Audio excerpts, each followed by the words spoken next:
Hello বন্ধুরা, আজকে তোমাদের সাথে একটা নতুন রেসিপি শেয়ার করব। তাহলে চলো দেখে নাও এটা কিভাবে বানালাম। তোমরা হয়তো দেখে বুঝেই গেছো এটা কি। এটা হচ্ছে খারকোল পাতা। এই পাতার বাটার রেসিপি আজকে আমি তোমাদের সাথে শেয়ার করব। তোমরা অনেকেই জানো এই রেসিপিটা, কিন্তু যারা জানো না তাদের উদ্দেশ্যে আমি রেসিপিটা আজকে শেয়ার করছি। তাহলে যারা জানো না তারা দেখে নাও এই রেসিপিটা কিভাবে তৈরি করতে হয়।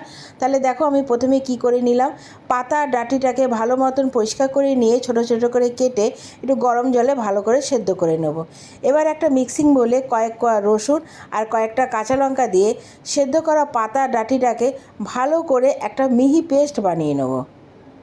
এর মধ্যে কিন্তু কোনো জল দেবে না, জল ছাড়াই কিন্তু তোমরা এই মিহি পেস্টটা বানাবে।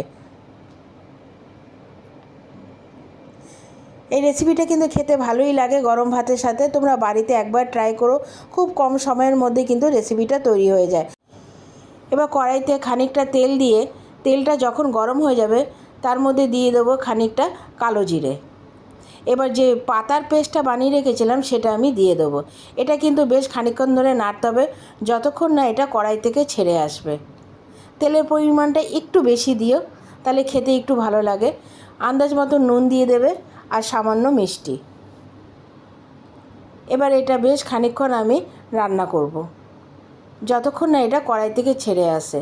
তোমরা বাড়িতে অবশ্যই একবার ট্রাই করো, এটা কিন্তু গরম ভাতের সাথে খেতে দারুণ লাগে। এই রেসিপিটা রান্না করতে কিন্তু বেশি সময় লাগে না। তোমরা বাড়িতে অবশ্যই একবার ট্রাই করো আর আমাকে কমেন্টস করে জানিও এটা খেতে কেমন লাগলো। আশা করি তোমরা আগেও খেয়েছো এটা।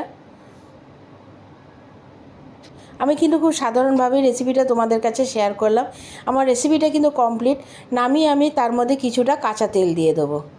আমার রেসিপিটা যদি তোমাদের ভালো লাগে তাহলে অবশ্যই একটা লাইক, কমেন্টস আর বন্ধুদের সাথে এটা শেয়ার করে দিও। আর আমার চ্যানেলটা অবশ্যই সাবস্ক্রাইব করে দিও। আবার আসবো একটা নতুন রেসিপি নিয়ে তোমাদের সাথে শেয়ার করতে। তোমরা ভালো থাকো, সুস্থ থাকো। এখনের জন্য টাটা।